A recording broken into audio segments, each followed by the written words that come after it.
Could you explain early Islam, please?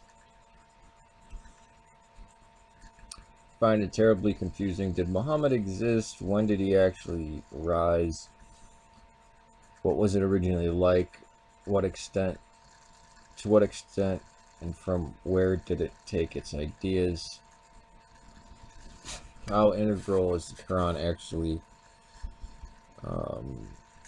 I've looked into it, but there are many conflicting theories and oddities in the religion's development. Yeah, exactly. What we know is you can chuck the surah right out the window. It didn't come until hundreds of years later. It's funny because at the Masjid we always used to mock that, you know, the Gospels came so late. They came like decades after. How could these people be remembering stuff decades after? Except, we find in the archaeological record, in the numismatic record, and in everybody else's record, two most literate societies at the time, the Byzantines and the Persians, and societies within those empires, such as Egypt and the Edessans and the Nestorians and all these other people writing, and even the Chinese, they translate words as Muhammad that aren't Muhammad. They translate words as Muslim that aren't Muslim. How you get Tayyeya or Hagareen and translate that Muslim is ridiculous. It came from the early Muslims, which let's just call them Hagareens at this point, were practicing something called Mohammedism. And they came from between the Euphrates and the Jordan. When the Byzantines won their victory in 622, they exhausted their armies. The Persians and the Byzantines exhausted their armies to such an extent that they couldn't control that area. Some say that Muawiyah was given, Muawiyah was given basically control of the area by Heraclius. I don't buy this. It's not really plausible, seeing that of all the information that we have. Muhammad was a word that could mean the praised one or praised be, and it was referring to Christ. We know this because on the coins for the first 150 years that the supposed Islamic Empire was making had crosses on them. They flip between who was more important, John the Baptist or Jesus. And we see religions from that time that might be earlier, well, that are definitely earlier than the Islam that we have, what we call Islam now, and that's the Mandans and the Yazidis. Did Muhammad exist? The title that was given to Jesus or John the Baptist or Moses, yes, they existed. Did anybody know that there was supposed to be a guy named Muhammad that came out of Mecca? No, because Mecca didn't even exist at that time. And the place that they were praying towards was farther north. In fact, when you look into the Quran, all the flora and fauna that is mentioned could not grow in modern day Mecca. It actually had to be somewhere around the Dead Sea. I actually have 14 chapters of a book that I'm writing about it, because it's actually quite shocking.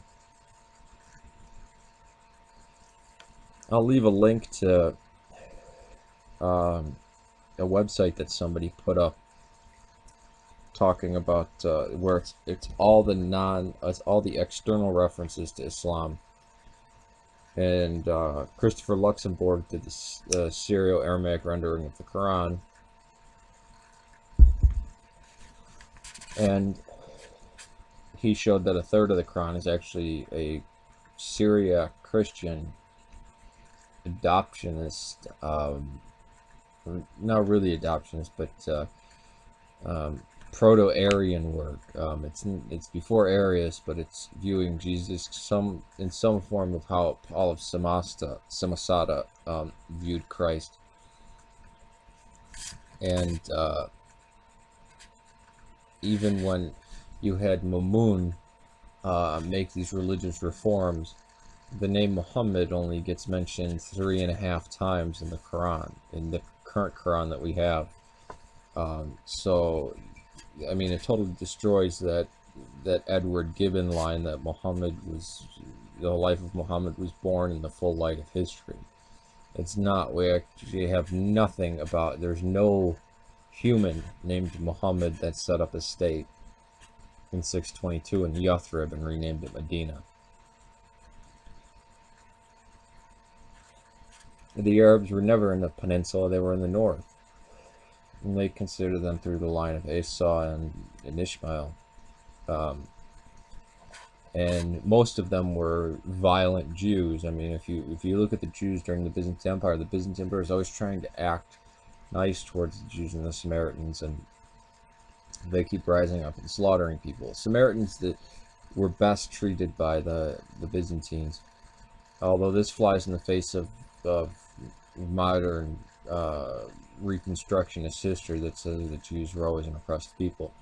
The Jews and the Christians that were too Jewish for the Byzantines, and the Jews that were too Christian for the Jews, and the mix of the other people of these areas banded together, and just because they were auxiliary fighting forces and buffer lands of the Lakhmids and Ghassanids, and they kind of conglomerated together and conquered because they still had fighting forces. The Byzantines and the Persians couldn't hold on to these lands. Not to mention the religious infighting through the Nestorians and the Monophysites and the Chalcedonians. And even when we get somebody who's apparently mentioning Muhammad, he's claiming that this prophet lived 20 to 40 years after he was supposedly dead, and he says that the Jews that were expelled from Edessa taught the Arabs something of their religion, but then there was a split and they disagreed, and this is where the Arabs got the religion. That's kind of a cartoonish view of it, and that didn't happen. The Arabs were always being influenced from the Jews and the Christians. Actually, modern day Iraq, was pretty much split between different forms of Christianity and different forms of Judaism. So Muhammad as a man, no. Muhammad ibn Abdullah, meaning Jesus, son of the servant of God, or the worshiper of God, meaning Jesus, son of Mary. Yeah, he existed, and so did Moses, and so did John the Baptist, and just check out the numismatic evidence for this, or any history that's not coming 300 years later, written by Muslims who don't even live in that. I mean, the idea that we now rely on Andalusian Muslims to tell us what went on in the Middle East that they never set foot in is lunacy, but yet we do. I mean, even somebody like Patricia Crone wrote, all of her writings say, no, the Hagarenes and Mohammedism existed for the first 150 years of the Islamic calendar, and then out of just sheer terror and of getting thrown out of her university and getting slaughtered by terrorists, she then says, oh no, but he did exist, but, and this, and but, and this, and but, to where you say, well, how could he have existed? And then she'll just scream racist. I mean, she's one of those flip-floppers, even new to Christ, to tell you stuff like this. Take it easy. Peace to you. May God save Serbia, Syria, Ireland, and the Copts. Who am I saying save Syria, Serbia, and the Copts from? Well, it's these Islamists.